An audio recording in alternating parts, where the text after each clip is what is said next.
আবারও উত্তপ্ত হয়ে উঠেছে পাকিস্তান আফগানিস্তান সম্পর্ক।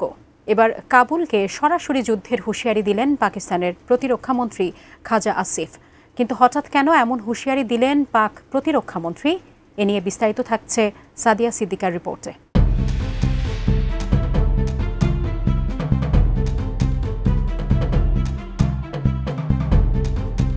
2001 সালে যুক্তরাষ্ট্রের নেতৃত্বাধীন সন্ত্রাসবিরোধী যুদ্ধের পর থেকেই পাকিস্তান ও আফগানিস্তানের সীমান্ত অঞ্চল পরিণত হয় অস্থিরতার কেন্দ্রে। তালেবান সরকারের পতনের পর আফগানের একাংশ পাকিস্তানের উত্তর পশ্চিমাঞ্চলে আশ্রয় নেয়।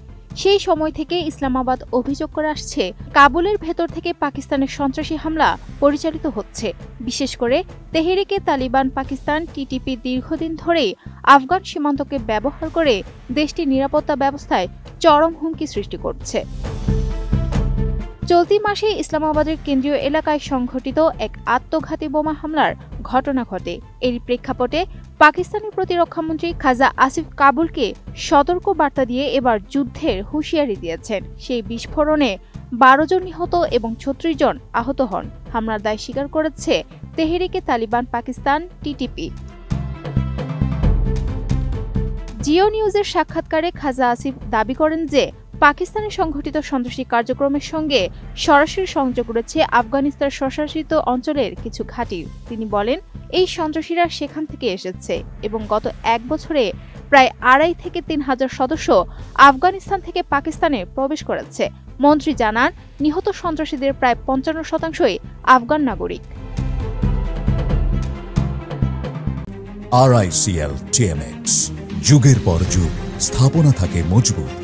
আসিফ কাবুলের সাম্প্রতিক নিন্দাকে তিনি রাজনৈতিক নাটক আখ্যা দিয়ে সেই নিন্দাকে যথেষ্ট মনে করেননি। তিনি আরও কড়াভাবে বলেন, ইসলামাবাদ বাধ্য হয়ে আফগানিস্তানে সামরিক পদক্ষেপ নিতে পারে যদি কাবুল সন্ত্রাসীদের আশ্রয় দেওয়া বন্ধ না করে। তিনি বলেন, আফগানিস্তানের সন্ত্রাসী ঘাঁটিগুলোর উপর হামলার সম্ভাবনা উড়িয়ে দেওয়া যায় না এবং মঙ্গলবারের হামলার পর কাবুলের সঙ্গে খণ্ডযুদ্ধের সম্ভাবনা একেবারে অসম্ভব নয়।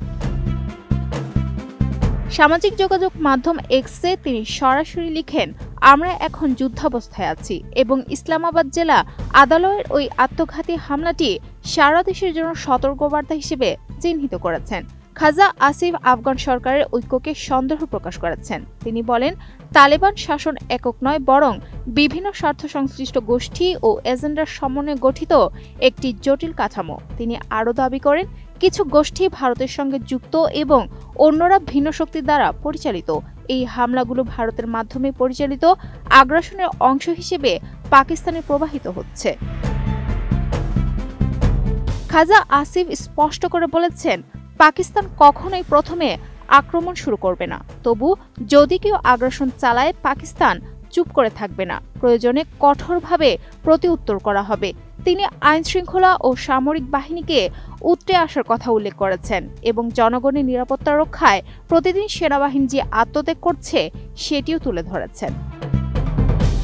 Sadia Siddika, ATN news.